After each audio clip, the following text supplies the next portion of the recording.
முதல் கட்ட ஆய்வு தான் இப்ப நடத்திட்டு இருக்கோம். ஸோ டெண்டர்ஸ் எல்லாம் என்னென்ன இருக்கு, எப்படி ஃப்ளோட் பண்றாங்க, என்ன ப்ராசஸ் எல்லாமே முதல் கட்ட ஆய்வுகள் இருக்கு. ஏன்னா இனி வர காலங்களில் எப்படியெல்லாம் இந்த ஆர்கனைசேஷன் உங்களுக்கு தெரியும், இன்னைக்கு மின்சார வாரியம் என்ன நிலைமையில் இருக்குன்னு தெரியும், எவ்வளவு கடன் இருக்குன்னு தெரியும். ஸோ இந்த மின்சார வாரியத்தை லாபகரமான ஒரு நிறுவனமாக கொண்டு வரதுக்கான அனைத்து முயற்சிகளும் நடந்துட்டு இருக்கோம்.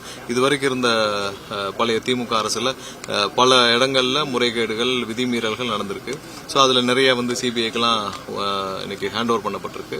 ஸோ அது மாதிரியான தவறுகளை கண்டிப்பாக நம்ம நிறுத்த வேண்டிய கட்டாயத்தில் இருக்கோம். பொதுமக்கள் கிட்டத்தட்ட பொதுமக்கள் கோடிக்கணக்கான மக்கள் பயன்படுத்தும் ஒரு மின்சார வாரியத்தின் ஒரு இது நம்ம எல்லாமே சீரமைக்க வேண்டிய கட்டாயத்தில் இருக்கோம்.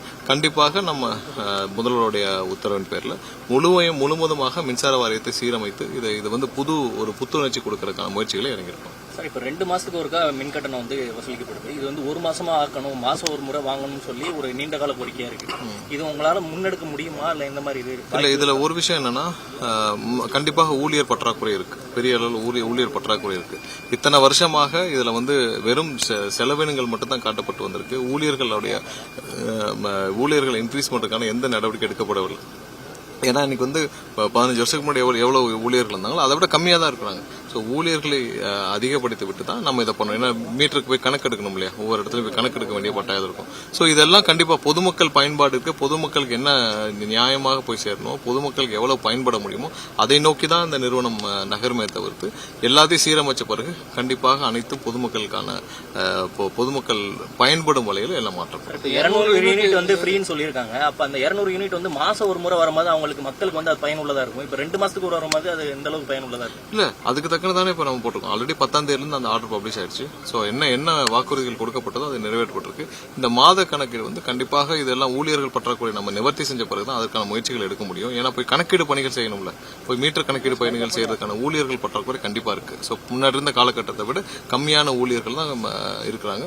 ஸோ அதை நிவர்த்தி செய்த பிறகு அதுக்கப்புறம் ஆலோசிச்சு இதை இந்த டிபார்ட்மெண்ட் கண்டிப்பா மீண்டும் புத்துணர்ச்சி கொடுக்கப்பட்டு, எனக்கு கிட்டத்தட்ட 2 லட்சம் கோடி கடன்ல இருக்கக்கூடிய ஒரு டிபார்ட்மெண்ட் இன்னைக்கு ஓவராலா பாத்தீங்கன்னா மின்சார வாரியத்துக்கு 2 லட்சம் கோடி கடன்ல இருக்கு.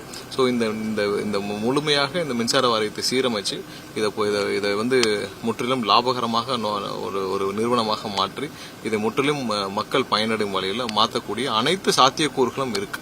ஏன்னா இதுக்கு முன்னாடி இந்த நிர்வாகம் செய்த விதிமீறல்கள், முறைகேடுகளால் தான் இத்தனை வருஷமாக இந்த நிறுவனம் கொஞ்சம் கொஞ்சமா தேஞ்சிட்டு வந்துட்டு இருக்கு. மீண்டும் இதை புத்துணர்ச்சி கொடுக்கும் முயற்சியில் இருக்கும்.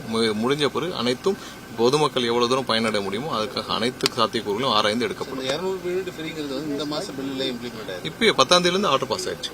கடந்த வாரம் 10ஆம் தேதியிலிருந்து அந்த தேதிட்டு என்று முதல்வர் கையெழுத்திட்டாரோ அன்றே அந்த ஆர்டர் பாஸ் ஆயிடுச்சு. சார், இப்போ நீங்க இவ்வளவு கடன் இருக்கு, இவ்வளவு நமக்கு லாஸ்ட்ல இருக்குன்னு சொல்றீங்க. அப்படிங்கும் போது இந்த 200 யூனிட்டை நம்ம இதை செயல்படுத்த முடியுங்கிறது, இதை நீண்ட காலமா நம்மளால கொண்டு போக முடியுமா? கண்டிப்பா முடியும். அதுக்கான சீரமைப்பு வேலைகள் தான் செஞ்சுட்டு இருக்கோம்.